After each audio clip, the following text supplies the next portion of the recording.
എല്ലാവർക്കും നമസ്കാരം. ഞാൻ Jobi Kuttikkat, practising lawyer in the UK. ഞാൻ ടൈലർ റോസ് എന്ന് പറഞ്ഞ ഫേമിൽ ഒരു കൺസൾട്ടൻ്റായിട്ട് അസോസിയേറ്റ് ചെയ്തിരിക്കുന്നത്.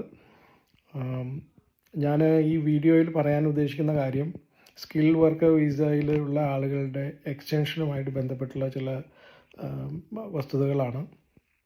നിലവിലെ സാഹചര്യത്തിൽ UK സ്കിൽഡ് വർക്കർ വിസയിൽ വർക്ക് ചെയ്യുന്ന, എസ്പെഷ്യലി കെയർ സെക്ടറിൽ വർക്ക് ചെയ്യുന്ന ആളുകൾക്ക് അവരുടെ കറൻ്റ്ലി വർക്ക് ചെയ്യുന്ന എംപ്ലോയറുടെ അടുത്ത് വിസ എക്സ്റ്റെൻഡ് ചെയ്യുന്നതുമായിട്ട് ബന്ധപ്പെട്ട് സർട്ടിഫിക്കറ്റ് ഓഫ് സ്പോൺസർഷിപ്പിൻ്റെ ലഭ്യതയിൽ ഒരുപാട് ഡിലേസ് അനുഭവപ്പെടുന്നുണ്ട്. അതായത് ഒരു സ്ഥാപനത്തിൽ നിങ്ങൾ വർക്ക് ചെയ്യുന്ന സർട്ടിഫിക്കറ്റ് ഓഫ് സ്പോൺസർഷിപ്പിന് ഒരു സ്റ്റാർട്ട് ഡേറ്റും എൻഡ് ഡേറ്റും ഉണ്ടാവും. ആ എൻഡ് ഡേറ്റിനേക്കാളും 14 ഡേയ്സും കൂടി ആയിരിക്കും നിങ്ങളുടെ current visa. So normal course എന്ന് പറഞ്ഞു കഴിഞ്ഞാൽ നമ്മുടെ വിസ കഴിയുന്നതിന് മുമ്പ് ആ എംപ്ലോയർ നിങ്ങൾ തുടർന്നും ജോലിയിൽ കണ്ടിന്യൂ ചെയ്യാനായിട്ട് ആഗ്രഹിക്കുന്നുണ്ടെങ്കിൽ അവർ നിങ്ങൾക്ക് വേണ്ടി ഒരു COSന് വേണ്ടിയിട്ട് ഹോം ഓഫീസിൽ അലൊക്കേഷന് വേണ്ടിയിട്ട് റിക്വസ്റ്റ് ചെയ്യും. ആ അലൊക്കേഷൻ വരുന്നതനുസരിച്ചിട്ട് നിങ്ങൾക്ക് COS ഇഷ്യൂ ചെയ്യും. നോർമലി വളരെ ഓർഗനൈസ്ഡ് ആയിട്ടുള്ള ഫേംസ് ഒന്നും അത് ലാസ്റ്റ് മിനിറ്റിലേക്ക് വെക്കാറില്ല. ഒരു 2 മാസം 3 മാസം മുമ്പ് തന്നെ അതിനുള്ള കാര്യങ്ങളൊക്കെ ചെയ്തിട്ടുണ്ടാവും. പക്ഷേ കറണ്ട് സിറ്റുവേഷൻ എന്ന് പറഞ്ഞു കഴിഞ്ഞാൽ ഒരു COS അലൊക്കേഷൻ ഇല്ലാത്ത ഒരു ഹോമിന് അത് കിട്ടണമെങ്കിൽ ഒരു 18 വീക്സിൻ്റെയൊക്കെ ഡിലേ ആണ് അനുഭവപ്പെടുന്നത്. സ്വാഭാവികമായിട്ടും പല ആളുകളും നമുക്കറിയാം, ഇപ്പോൾ എല്ലാവരും ലീഗൽ അഡ്വൈസ് എടുത്തിട്ടോ അല്ലെങ്കിൽ ഇമിഗ്രേഷൻ അഡ്വൈസേഴ്സ് ത്രൂവോ സൊളിസിറ്റേഴ്സ് ത്രൂ ഒന്നും അല്ല ഇമിഗ്രേഷൻ ആപ്ലിക്കേഷൻസൊക്കെ ഹാൻഡിൽ ചെയ്യുന്നത്. അതുകൂടാതെ തന്നെ സോഷ്യൽ മീഡിയയിൽ ഒരുപാട് പേര് ഇപ്പോൾ ഇമിഗ്രേഷൻ എന്ന് പറയുന്നത് ഒരു ഹോട്ട് ടോപ്പിക് ആയതുകൊണ്ട് കണ്ടൻറ്റിന് വേണ്ടിയിട്ട് ഒരുപാട് ആളുകൾ ഇമിഗ്രേഷനെ കുറിച്ചിട്ട് ശരിയും തെറ്റുമായിട്ടുള്ള പല കാര്യങ്ങളും സോഷ്യൽ മീഡിയയിൽ ധാരാളമായിട്ട് പ്രചരിക്കുന്നുണ്ട്. അപ്പോൾ പല ആളുകളും ഇതിനൊക്കെ ബേസ് ചെയ്തിട്ടാണ് അവരുടെ ഇമിഗ്രേഷൻ ഡിസിഷൻസ് എടുക്കുന്നത്. അൺഫോർച്ചുനേറ്റ്ലി ഇപ്പോൾ നിലവിലെ സാഹചര്യം എന്ന് പറഞ്ഞു കഴിഞ്ഞാൽ ആൾക്കാർ COSൻ്റെ ഡിലേ വരുമ്പോൾ പാനിക്കായിട്ട് പല രീതിയിലുള്ള ആപ്ലിക്കേഷൻസ് ഫയൽ ചെയ്യുക. ചിലരൊക്കെ എന്തോ ഒരു ടെമ്പററി ആപ്ലിക്കേഷൻസ് എന്നൊക്കെ പറഞ്ഞ് പലതും അൺഓതറൈസ്ഡ് ആയിട്ടുള്ള റെഗുലേറ്റഡ് അല്ലാത്ത ഇമിഗ്രേഷൻ അഡ്വൈസേഴ്സും അല്ലെങ്കിൽ അങ്ങനെയുള്ള ആളുകളുടെയൊക്കെ അഡ്വൈസിൻ്റെ പുറത്താണ് പല കാര്യങ്ങളും ചെയ്തു വയ്ക്കുന്നത്. അപ്പോൾ ഇതിൻ്റെ ഒരു ക്ലാരിറ്റിക്ക് വേണ്ടിയിട്ടാണ് ഞാനിപ്പോൾ ഈ വീഡിയോ ചെയ്യുന്നത്.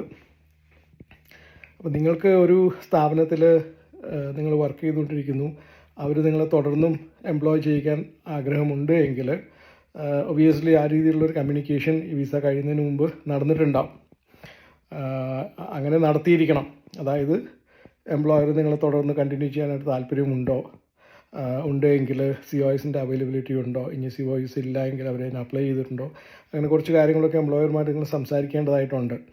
അപ്പോൾ അങ്ങനെ നിങ്ങളുടെ എംപ്ലോയർക്ക് നിങ്ങൾ തുടർന്ന് കണ്ടിന്യൂ ചെയ്യണമെങ്കിൽ നിങ്ങൾക്കൊരു COS കിട്ടാനായിട്ട് ഡിലേ ഉണ്ടെങ്കിൽ പ്രത്യേകിച്ച് അതുകൊണ്ട് നിങ്ങൾ പാനിക് ആവേണ്ട സിറ്റുവേഷൻ ഉണ്ട് എന്ന് അങ്ങനെയില്ല.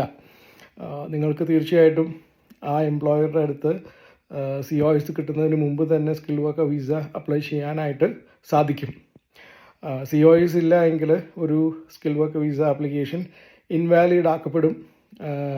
ഇൻവാലിഡ് ആപ്ലിക്കേഷൻ എന്ന് പറഞ്ഞു കഴിഞ്ഞാൽ ഹോം ഓഫീസ് ഈ ആപ്ലിക്കേഷൻ പ്രോസസ്സ് ചെയ്യാൻ എടുക്കുമ്പോൾ അതുമായിട്ട് ബന്ധപ്പെട്ട ഒരു COS റെഫറൻസ് നമ്പർ ഇല്ല എങ്കിൽ ആ ആപ്ലിക്കേഷൻ ഇൻവാലിഡായിട്ട് മാറുന്നൊരു സാഹചര്യം ഉണ്ടാവും. എന്നാൽ എക്സെപ്ഷണൽ സർക്കംസ്റ്റൻസസിൽ അത്തരത്തിലുള്ള ആപ്ലിക്കേഷൻസ് ഹോം ഓഫീസിന് ഹോൾഡ് ചെയ്ത് വെക്കാനായിട്ട് സാധിക്കും. അപ്പോൾ അത്തരത്തിൽ ഹോൾഡ് ചെയ്ത് വെക്കുമ്പോൾ നിങ്ങൾക്ക് മോസ്റ്റ് ലൈക്ലി നിങ്ങൾ വർക്ക് ചെയ്തുകൊണ്ടിരിക്കുന്ന സ്ഥാപനത്തിൽ നിങ്ങളുടെ വർക്ക് റൈറ്റ്സും പ്രൊട്ടക്റ്റഡ് ആയിരിക്കും. നിങ്ങളൊരു വാലിഡ് ആപ്ലിക്കേഷൻ നിങ്ങളുടെ വിസ കഴിയുന്നതിന് മുമ്പ് എന്നുള്ളതിലുപരിയായിട്ട് നിങ്ങളുടെ COSൻ്റെ എൻഡ് ഡേറ്റിന് മുമ്പ് ചെയ്യുകയാണെങ്കിൽ അത്രയും നന്നായിരിക്കും. അതല്ല എങ്കിൽ വിസ കഴിയുന്നതിന് മുമ്പ് തന്നെയെങ്കിലും നിങ്ങളൊരു skill worker visa application file ചെയ്യുകയും ഹോം ഓഫീസിനോട് നിങ്ങളുടെ ഈ ആപ്ലിക്കേഷൻ ഹോൾഡ് ചെയ്യാൻ പറയുകയും ചെയ്യുകയാണെങ്കിൽ ഒരു അതായത് മിക്കവാറും തന്നെ അതൊരു ജെന്യുവിൻ റീസൺ ആണെങ്കിൽ നിങ്ങളുടെ എംപ്ലോയറുടെ COSന് അവർ അപ്ലൈ ചെയ്തിട്ടുണ്ട്, അത് കിട്ടാനായിട്ട് ഡിലേ ഉണ്ട്. Home office is also aware that there is A delay in processing COS അലൊക്കേഷൻസ്. അപ്പോൾ ആ സാഹചര്യത്തിൽ ഈ ആപ്ലിക്കേഷൻസ് ഹോൾഡ് ചെയ്യാനായിട്ട് ഹോം ഓഫീസിന് സാധിക്കും. അതിനുള്ള ഡിസ്ക്രിഷണറി പവേഴ്സ് കേസ് വർക്കേഴ്സിനുണ്ട്.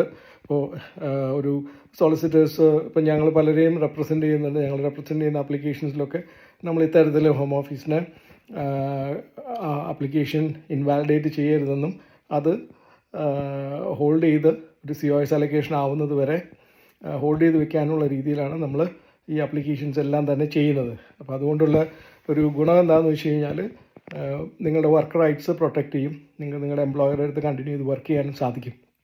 പിന്നെ ഇങ്ങനെ ചെയ്യുമ്പോൾ അത് നിങ്ങൾക്ക് തന്നെ ചെയ്യാനായിട്ട് അതിനുവേണ്ട പരിജ്ഞാനമൊക്കെ ഉണ്ടെങ്കിൽ, അല്ലെങ്കിൽ അത്തരത്തിലുള്ള കാര്യങ്ങൾ മനസ്സിലാക്കി നിങ്ങൾക്ക് തന്നെ ചെയ്യാം. അതല്ല എങ്കിൽ I would always advise you take advice from a regulated immigration advisor. Regulated immigration advisers എന്ന് പറഞ്ഞു കഴിഞ്ഞാൽ ഒന്നുകിൽ ഒരു ലോ സൊസൈറ്റി അല്ലെങ്കിൽ ഇവിടുത്തെ ഇമിഗ്രേഷൻ സർവീസ് കമ്മീഷണർ, ഇത്തരത്തിലുള്ള ഇവരുടെ ഓതറൈസേഷനോട് കൂടിയിട്ടുള്ള അഡ്വൈസേഴ്സിനെ മാത്രം അപ്രോച്ച് ചെയ്യുക. അതല്ലാതെ നിങ്ങളതിൻ്റെ ഫീസും കാര്യങ്ങളൊക്കെ നോക്കിയിട്ട് ഇത്തരത്തിൽ അൺറെഗുലേറ്റഡ് ആയിട്ടുള്ള ആളുകളുമായിട്ട് ഡീൽ ചെയ്ത് കഴിഞ്ഞ് കഴിഞ്ഞാൽ നിങ്ങൾക്ക് കാര്യമായ പ്രൊട്ടക്ഷനൊന്നും കിട്ടത്തില്ല. ഞാൻ പ്രത്യേകം ഓർമ്മിപ്പിക്കുന്നത് എന്ന് വിചാരിച്ച് എല്ലാവരോടും ലീഗൽ അഡ്വൈസ് എടുക്കണമെന്നോ സോളിസിറ്റേഴ്സ് ചെയ്യണമെന്നല്ല ഞാൻ പറഞ്ഞു വരുന്നത്. ഇത്തരത്തിൽ ചെയ്യാനായിട്ടുള്ളൊരു പ്രൊവിഷനുണ്ട്. അത് നിങ്ങൾ യൂട്ടിലൈസ് ചെയ്യുക. അതല്ലാതെ നിങ്ങൾ ഈ COS കിട്ടാതെ വരുമ്പോൾ മറ്റു പല ആപ്ലിക്കേഷനുകളിലേക്ക് മാറുകയും പലരും further leave to remain applications പോലെയുള്ള കാര്യങ്ങളിലൊക്കെ ചെന്നപ്പെടുകയും, അപ്പോൾ അതൊന്നും ശരിക്കും ആവശ്യമുള്ള കാര്യങ്ങളല്ല. അല്ലാതെ തന്നെ സ്കിൽ വർക്കർ വിസയാണ് നിങ്ങളുടെ എക്സ്റ്റൻഷന് വേണ്ടിയിട്ടുള്ള കറക്റ്റായിട്ടുള്ള റൂട്ട്. ആ ആപ്ലിക്കേഷൻ തന്നെ COS ഇല്ലാത്ത സാഹചര്യത്തിൽ എക്സെപ്ഷണൽ സർക്കംസ്റ്റൻസസിൽ നിങ്ങൾക്ക് അത് ചെയ്യാനായിട്ടുള്ള പ്രൊവിഷൻസ് ഉണ്ട്. അതിൻ്റെ ബലത്തിൽ ആപ്ലിക്കേഷൻസ് മുന്നോട്ട് പോകുമ്പോൾ നിങ്ങൾക്ക് തുടർന്ന് എന്തെങ്കിലും വേഴ്സ്റ്റ് കേസിൽ ഇപ്പോൾ അങ്ങനെ ഒരു ഇൻവാലിഡേഷൻ വന്നിട്ടുണ്ടെങ്കിൽ അപ്പോഴാണെങ്കിൽ അത് പ്രോപ്പറായിട്ട് ലീഗലി അതിനെ കറക്റ്റ് ചെയ്യാനായിട്ടുള്ള ഓപ്ഷൻസ് കിട്ടും.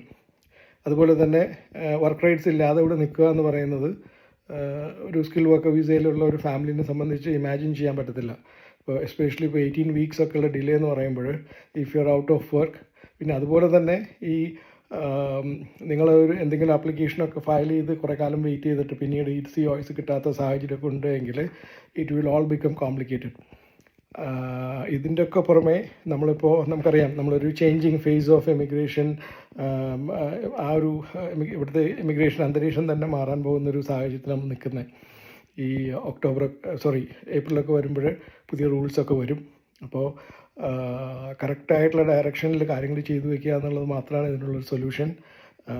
So don't hesitate to take advice if needed. ഇത് പറയാനായിട്ടാണ് ഞാനിപ്പോൾ ഈ വീഡിയോ ചെയ്തത്. Thank U.